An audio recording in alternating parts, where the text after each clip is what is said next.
Sur Notion, comment simplifier les informations que l'on a sur chaque carte dans une vue board?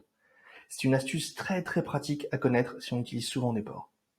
Alors, Notion nous permet, via le menu Properties, de choisir les informations qu'on affiche sur chaque carte. Par exemple, la date à laquelle on a commandé cet article, la catégorie à laquelle il appartient, la date à laquelle on a terminé. Le problème, c'est que ça fait très vite beaucoup d'informations sur chaque carte, et honnêtement, on ne sait pas trop quelle information correspond à quoi. La solution, c'est tout simplement d'utiliser des formules pour renommer ces informations et pour les faire tenir en une seule ligne. Une fois terminé, ça nous donne quelque chose comme ça. On trouve la date à laquelle le contenu a été demandé, et s'il est dans la colonne terminée, on trouve la date à laquelle il a été terminé. Voici comment faire. On va d'abord commencer par créer une formule. Commençons par quelque chose de simple. Quelque chose qui va simplement nous donner la date à laquelle un contenu a été demandé. On va ajouter un premier texte, demander le un petit espace pour séparer de la date, un plus pour ajouter l'information qui nous intéresse, à savoir la propriété, quand est-ce que l'information a été commandée. Premier problème, Notion refuse cette formule, car on lui demande de mélanger du texte avec des nombres. Ce qu'on va donc faire, c'est qu'on va prendre ce morceau et on va le mettre dans une formule format. Regardons ce que ça donne. Voilà, on se retrouve avec demander le August 9, 2021. Le problème, c'est que le format de date n'est pas très lisible. Ce n'est pas vraiment ce qui nous intéresse. Alors, ce qu'on va faire, c'est qu'on ne va pas seulement le formater, on va utiliser la formule format date, qui nous permet de choisir ce qui ressort exactement.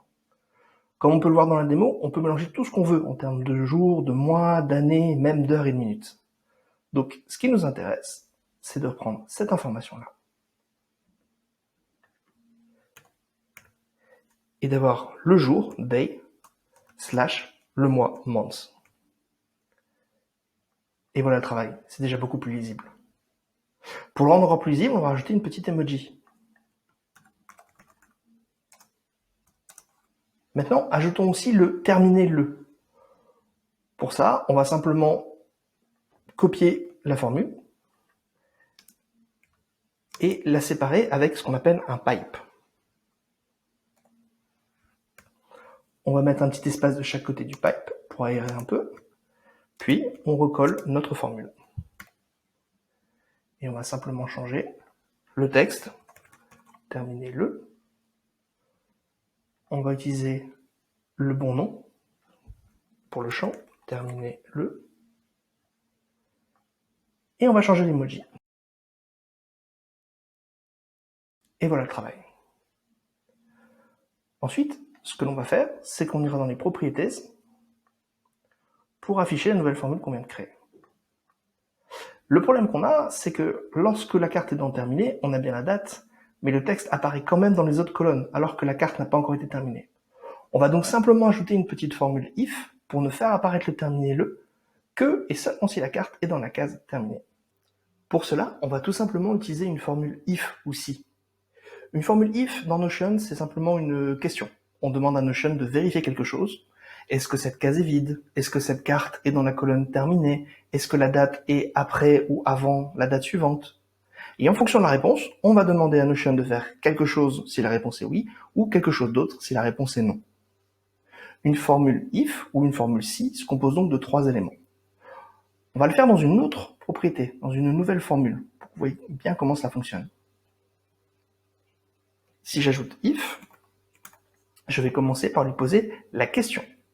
Ce que je veux, c'est vérifier est-ce que la carte est dans la colonne terminée. Autrement dit, est-ce que la carte a le statut terminé? On peut vérifier en utilisant 2 fois le site égal. On va rajouter ensuite ce qui se passe si la réponse est oui, et ce qui se passe si la réponse est non. Pour que ce soit bien clair, on va rajouter oui ici, non ici, et je vais vous montrer le résultat.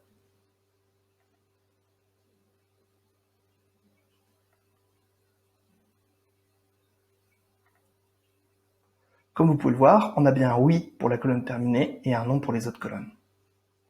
Maintenant, il nous reste simplement à fusionner nos 2 formules.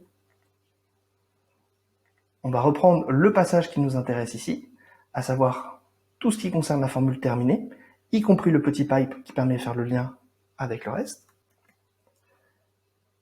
Et on va le mettre à la place de la condition oui ici. Quant à la condition non, on va simplement la laisser vide, pour lui dire de ne rien faire.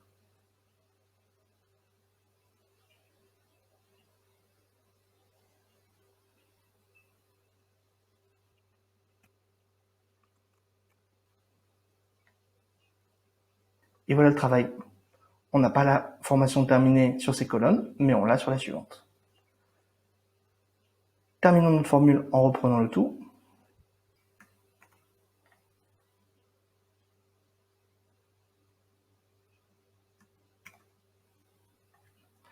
Et en le reliant avec un petit plus.